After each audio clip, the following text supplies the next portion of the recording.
In for a time tonight, but becoming drier later with overnight lows of 7 to 9 degrees. Now you're up to date on News Talk. Off the ball. This is News Talk. So we have Manchester United PSG, it's Old Trafford. Kenny Cunningham's here in studio. We will also check in with Simon Cooper over in Paris. It seems they're not going so well of late, to say the least. Paul Keoghan's a remarkable fella. He's a Paralympian. His life has taken a fairly remarkable turn over the past decade after an innocuous elbow to the head when he was playing GAA at the age of 16. And since then, it's been, remarkable. He's in the studio just after 8 o'clock. We'll talk to David Priest as well about Gordon Banks, who sadly passed away aged 81. 53106 is the text number. We are at Off the Ball on Twitter. Kenny, hello. Evening, Joe. Richie, hello. Hey, Joe. Banks' save against Pele. It's worth just mentioning that now, isn't it? Right off the top. Oh, yeah. It still stands up, doesn't it? You know, the old footage you look back at, particularly kind of goalkeeping saves, but generally speaking, it's great, it's nostalgic, but there's always that bit of a hint you look back and think, oh, it doesn't hold up. Yeah, exactly. Particularly goalkeepers, for wherever it is. You know what I mean? I never see too many old goalkeeping saves where I think, oh my God, that's the guy I like, or you know, for that reason. But age badly, but I think that particular save just stands out. And even now, looking at it I obviously can't look for the first time, but young kids now look at that save now would still. I remember the first time I saw it, literally looked at it and thought, wow. If you look behind you, Joe, I know you're not going to take it down now. That World Cup '90 album that you have there, Phil pointed this out to me earlier on. There is a section in that look back on like great goals of the World Cup, and as far as I know, the only great moment that they look back on that wasn't a goal was Banks' save in Guadalajara against Brazil from that Pele header, and they go through it in diagram form to show you how it was made. Such was the kind of impact that save had. And even today, watching it back, like you mentioned, like, does it hold up? We're used to the TV footage, I guess, of the save of the match itself. FIFA, I don't know if they put it out today, they must have done, where it's footage from their actual films, so it's the same kind of camera angle, but it's set back a little bit and it's much clearer. And with the clearer picture, it actually looks a much better save than you originally think it was watching the TV footage. It's just phenomenal. Yeah, it's absolutely phenomenal. Yeah, the athleticism, and it looked as if it was literally behind him, almost physically impossible. I'm not claiming, I don't think he ever claimed, I've listened to a few quotes from today. I don't think he ever claimed he went there with the intention of flicking. It was almost instinctual. Can I actually get anything on this ball? You know what I mean? Can I keep it out? Anyhow, the fact obviously it went over the bar seemed absolutely impossible where he actually got to make the contact on the ball. But well, he said he thought it was in. Yeah. When he flicked the ball and then obviously he rolls down, he thought, that's a goal. Yeah. And then he said, I saw the ball bounce behind the goal. And I thought, Banks, you lucky bastard. That was his line that he had. Oh, it certainly wasn't. Yeah, luck doesn't come in. Like I said, the actual athleticism to get across, the instinct, you know what I mean, to get his hand out there and strong wrist, the whole thing. But it's the only, like you say, Rich says, it's the only save. You could have put me on the spot now. Think of another save, World Cup, European Championships, big. I'm really struggling. There have been good ones, but it's the one that genuinely and for good cause sticks in the What was the actual moment in the game? Was it 0-0 in the end? The significance of it in terms of where it was in the actual tournament? I know it was obviously Brazil. I think it was very much in the balance. It was in the first round of the tournament. It was in the group stage. There's a brilliant story that he has in his autobiography where he's speaking about later on in the tournament. Obviously, he'd gotten food poisoning and Peter Bonetti had taken to the nets for the game against Germany. And he was laid up in hospital watching the game. And the game where he was watching it was on an hour's delay. And he's sitting there watching the game with England are 2-0 up. And next thing, the squad arrive in, and they're all kind of glum-faced. And he's like, oh, lads, come on, you're having me on here. And they're like, no, we lost 3-2. He's like, oh, no, because seriously, what's happening? He's like, no, we lost 3-2. Yeah. David Priest obviously is a real goalkeeping expert, you know, and so he's going to join us in the football show for a couple of minutes just to assess how good Banks was. And he was chatting to JP outside earlier, and he was saying to JP he thinks Banks is the first modern goalkeeper in the way he went about his business. Yeah. He was also a bit of a trendsetter in that he was one of the first who was actually taller than average. There was a real period where goalkeepers were just, you know, you're 5'9", 5'10". Whereas you look back at, you know, pictures of the '66 team, and he's towering above them. He's that 6'2", 6'3" kind of guy, which was also a bit of a prototype. And then the agility was very impressive as well, especially for the era. There was a guy, Lee Marlowe, who tweeted earlier on today, he interviewed Gordon Banks years ago, and he told Banks that his son played in goal as well. And so Banks sent him a letter with some advice. And even this is quite innovative, especially of its time. So he said,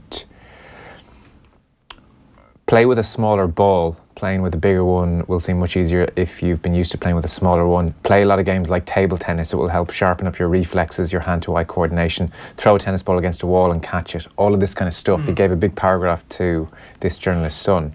So he was a very modern practitioner. Innovative, yeah.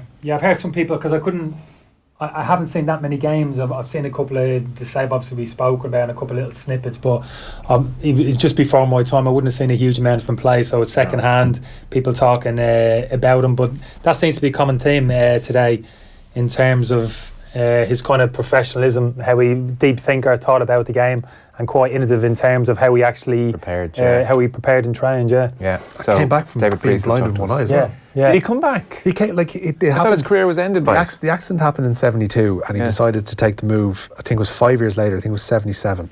He went off to Fort Lauderdale in the NASL. Okay. And they'd offered him a contract, and he was like, "All right, I'll see if I can do it." And part of that saw him come back here and play one game for St. Pat's. They had him in goal at Richmond Park against Shamrock Rovers. It's a great story. Darren Cleary from Off the Ball retweeted out the actual newspaper article about it from the time.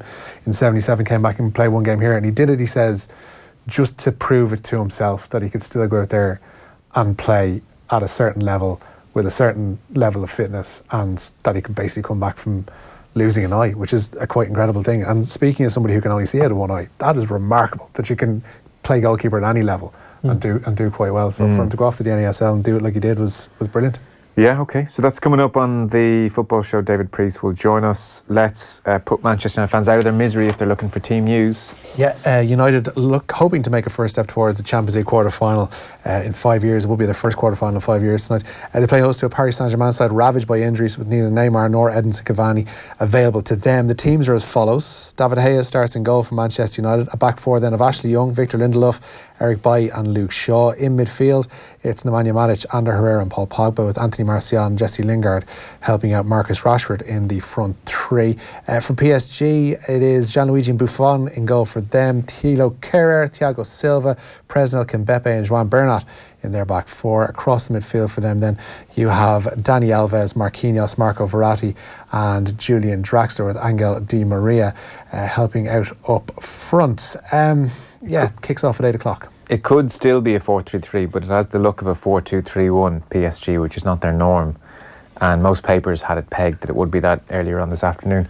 As for Manchester United, Bailly and Lindelof.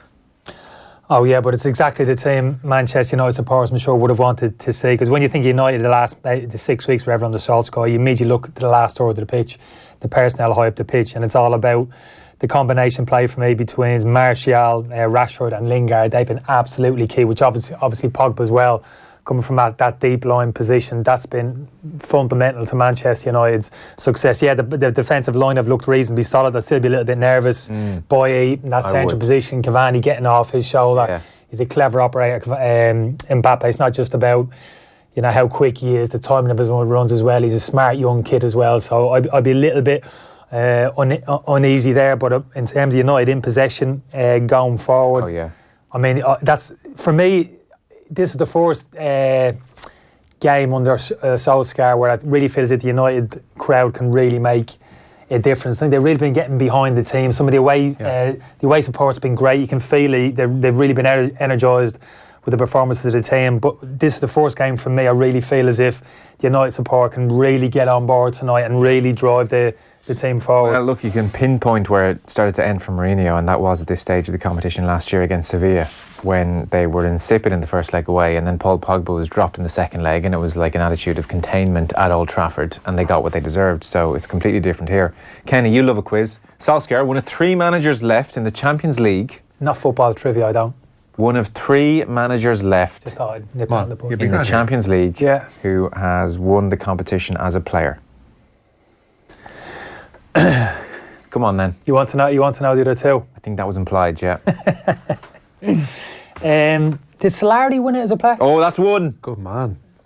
And the You praised peacocking already at that one. No. That was a great shout. I thought that's the harder of the two. Guardiola. Kenny, full house. Oh my, that was too obvious. Bit of bus. Well done, there you go. Yeah. Take you long enough. Football trivia is just...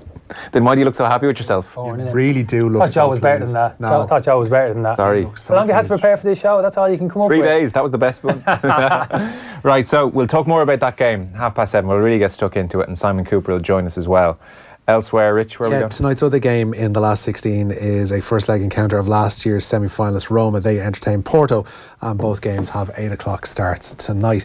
Football, as we know, is united in tribute to World Cup winner Gordon Banks, who died earlier this morning at the age of 81. The man between the posts for England's famous 1966 victory would 4 years later pull off what's still regarded as one of the World Cup's finest saves when he denied Pelé from a header. Pelé himself said of that save today, "I'm glad he saved my header because that act was the start of a friendship between us that I will always treasure." Banks played nearly 300 games for Leicester, almost 200 for Stoke, and lined out, as I mentioned, for St Patrick's Athletic for one lone game at Richmond Park in 1977. He was widely regarded as one of the game's finest ever stoppers and was FIFA's goalkeeper of the year on 6 separate occasions. Peter Shilton played with Banks at both Leicester and England. You know, he worked very hard at the game. You know, in the days when there was no goalkeeping coaches, and sometimes a goalkeeper would have to stay behind for 5 minutes after training or 10 minutes and get some lads to stay with them just to do a bit of shooting and crossing. Gordon used to go back Tuesday and Thursday afternoons and do extra training. So that was his dedication, and that obviously enabled him to make the sort of saves that, you know, he made against Pelé. There you go, Peter Shilton speaking about the late Gordon Banks. England's Grand Slam hopes have been dented with the news that Mako Vunipola has been ruled out for the rest of the Six Nations. The loosehead suffered an ankle ligament injury in Sunday's 44-8 victory over France at Twickenham. Vunipola put in a man of the match performance in England's 32-20 victory over Ireland nearly a fortnight ago now, and England's next game in the championship season face Wales in Cardiff on February the 23rd. Sticking with the motif of injuries in the Six Nations, Wales number 8 Taulupe Faletau has been ruled out of their entire Six Nations campaign. The 28-year-old hasn't played since sustaining a fractured arm while playing for Bath last month. That game was Faletau's comeback from a broken arm. Bath have confirmed that Faletau has undergone surgery to resolve the problem. In better news for Aaron Gatland's side, Lee Halfpenny is nearing a return for the first time since November. The Scarlets full-back hasn't played since suffering a head injury in Wales' 9-6 victory over the Wallabies in Cardiff. Wales play host to Ireland in the tournament's final round on March the 16th. A few players now like Faletau keep breaking their arm. Breaking and re-breaking. Billy Vunipola, 3 arm breaks in a year.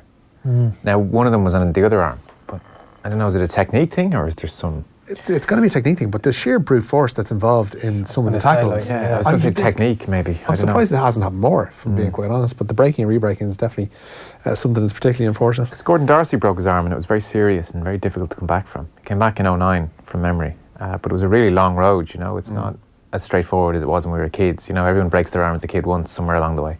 You wouldn't want any type of weakness. They generally I smashed my wrist when I was 18 and stuff.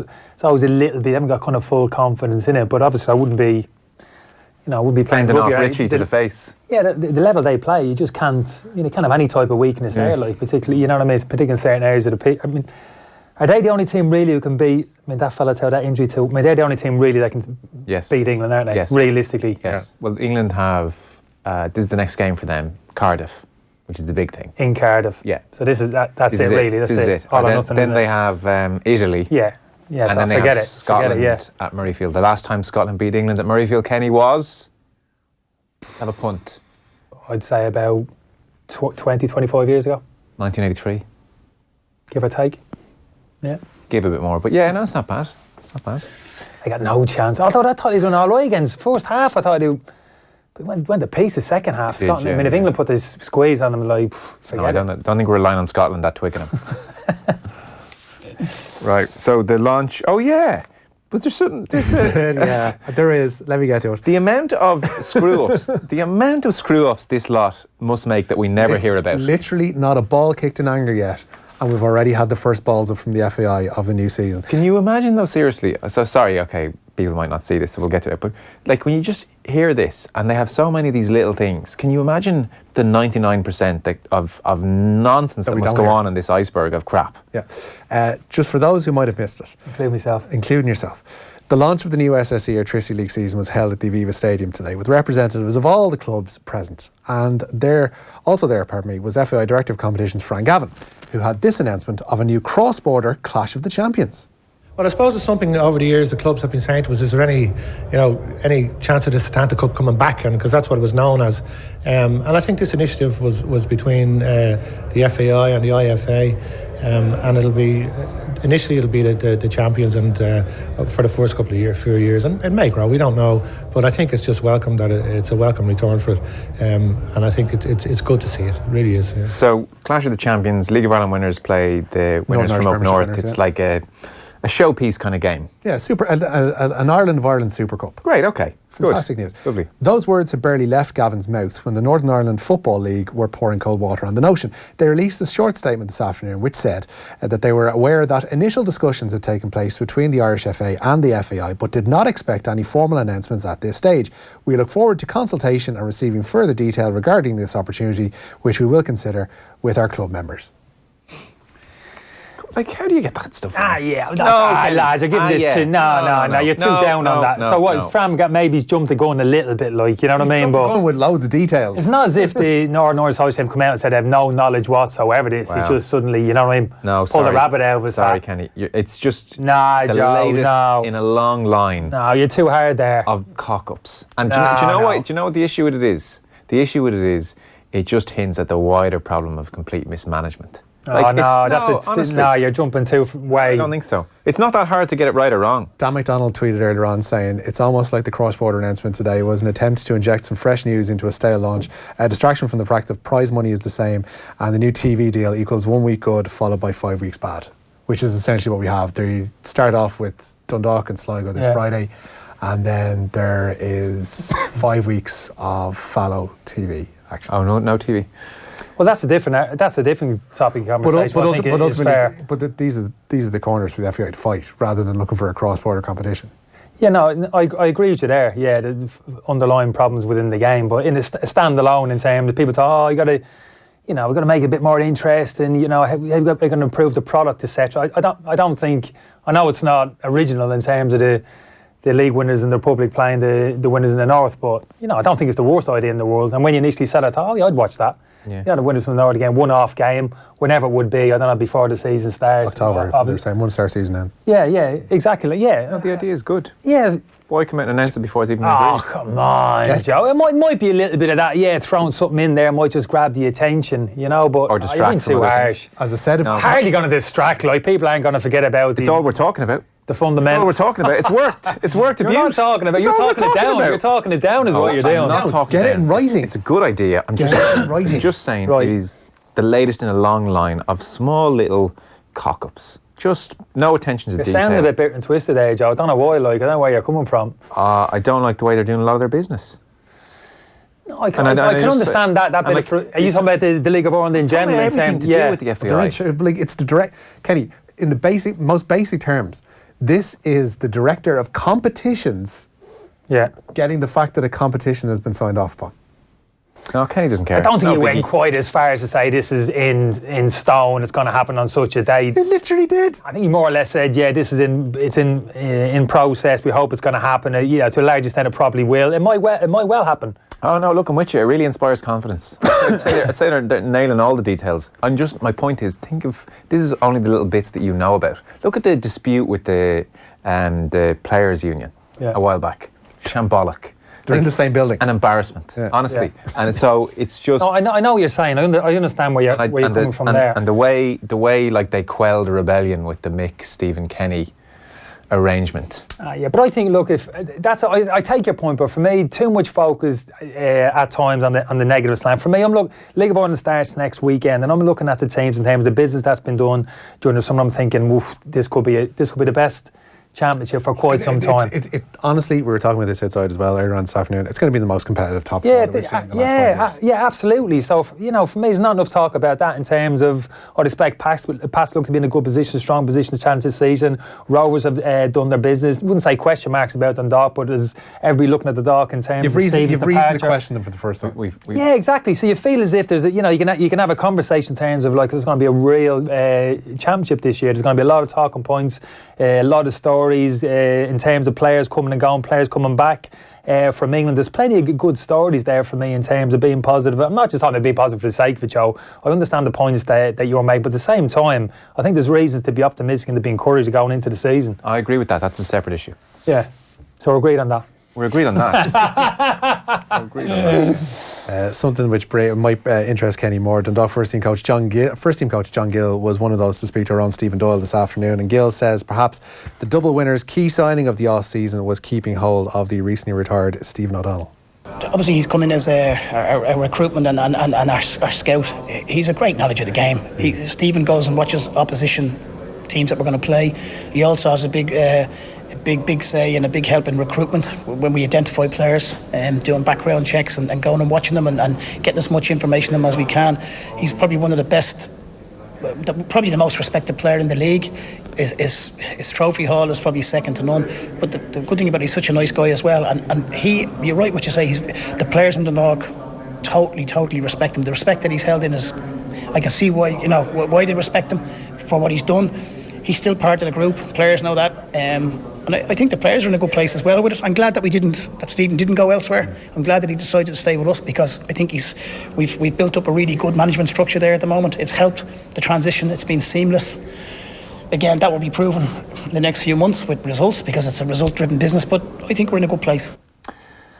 So Vincent says he was privileged to have been at Richmond Park the day when Banks played for St. Pat's against Shamrock Rovers. I can still remember a wonder save he pulled off from Eamon Dunphy, who lashed a rising volley from the edge of the box, and Banks got up to tip it away for a corner. Brilliant, says Vincent.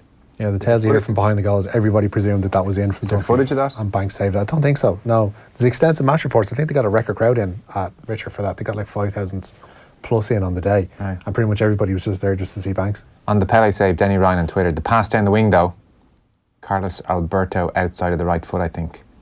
Cross? The pass down the wing. Yeah. For Jairzinho, yeah. And even the cross, that ball was seriously bobbling. He just catches it it's almost halfway up his shin, and it's a fantastic cross as well. Yeah. It would have been an amazing goal.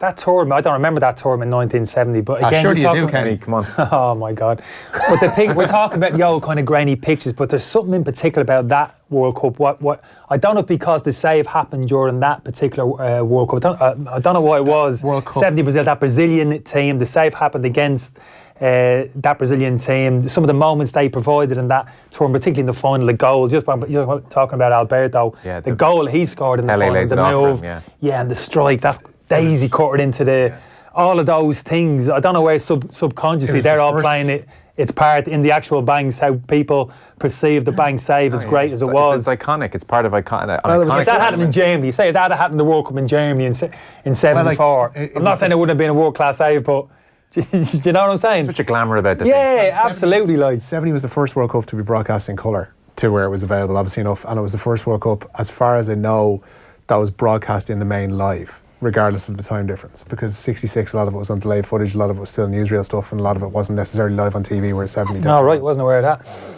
that. Something very vibrant about the colours in 70 as well. Yeah. It's the colour is new. Brazil are playing yellow and blue. It's just, there's the real lushness of the Azteca turf as well. It's just magnificent.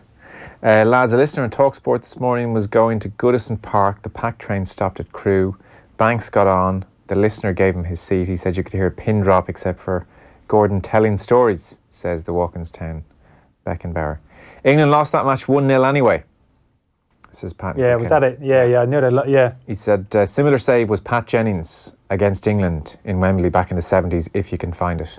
Schmeichel made one against Rapid Vienna while playing for Manchester United as well, which is very similar to the Banks when it got compared to it at the time too, mid-90s. Guys, get it correct, please. Scotland beat England last year at Murrayfield. This year's match is at Twickenham, says Aidan. Did we not say that? No, this is purely. Don't bring we into it. Huh? You said it was at Murrayfield. You bossed the conversation about the rugby. You, Joe Molloy, said Murrayfield. It was at Murrayfield. Slip of the tongue. Do you ever notice that when there's a mistake made live on air, Joe naturally tries to involve? Yes, they definitely, without a doubt. We're sorry, Aidan. Is the point. Shocking, baby. No, definitely. I love the Banks stuff. I love that. It's of its time. It's not just Banks. We hear all the players who played at that generation, particularly the higher profile players. That kind of connection with they had with the supporters. I love hearing stories like that. I mean, it's a bygone age. I know it's a bit of a cliche, but it is. It's a bygone. Even the letter which he wrote to that particular kid, giving a little bit of information and trying to help him out.